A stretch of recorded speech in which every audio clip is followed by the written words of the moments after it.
What's up, everyone? Welcome to another edition of Tarun's Thoughts. My name is Tarun Shetty. These are my thoughts sitting here in Florida. But did you guys see that Jussie Smollett thing last night? I mean, come on. I kind of smiled when the judge was ripping him a new one. I don't take pleasure in the misfortunes of anybody, really. But I was smiling because I used to work on the representation side of Hollywood. And I used to see that all the time, like this narcissism with like celebrities. And you read about this stuff, but I actually worked with people, and my God, and I was an artist. I was a stand-up comic for many years. I took a job in the business side, while doing comedy at night, really. But I got to actually work with like famous people, and I was like, I cannot believe the egos here. And I think that's just what Hollywood breeds, right? I think you need like a certain level of just self-confidence in yourself, because this business is so competitive. You need that drive, that oomph to kind of get you past your competition, because there's only like so much space for a limited amount of people. So you got to be confident, and you got to take rejection left and right. And Jussie Smollett was a very successful actor. I mean, I know he wasn't like the lead of Empire, but being on any show is very difficult. I mean, I've auditioned for many shows, and I've never been a recurring lead on a network show. I mean, it's not easy to do. But, and I see that with my comedy friends too. Some of my famous comedy friends, like some of them you can see like everybody treats them a certain way, and I think it just messes with your head.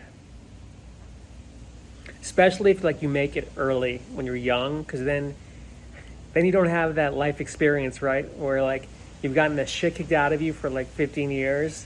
So at least you remember what it was like to be broke. But if you hit it like when you were young, like 18, 19, 20, then it's easy to forget. I do this thing, which I'm sure you might have heard, is if you go to a restaurant with somebody, watch how that person talks to the waiter. That usually will show you how people really are, right? Like, they'll be like, oh, talking all nice with a smile, da, da, da, da, and I'll treat the waiter like just like they're beneath them. I always tell myself, I'm like, just be a good person regardless. Even if I'm not famous, just be a good person, because who wants to be that guy? Who wants to be that, that dick who just doesn't care about people and who thinks they're above? It's also not just actors. I remember, agents, producers, directors. I'm just talking out loud here, like these comedy clubs, like these gatekeepers, these bookers. Some of them are on like just power trips because they're the guy, like they're the man or girl.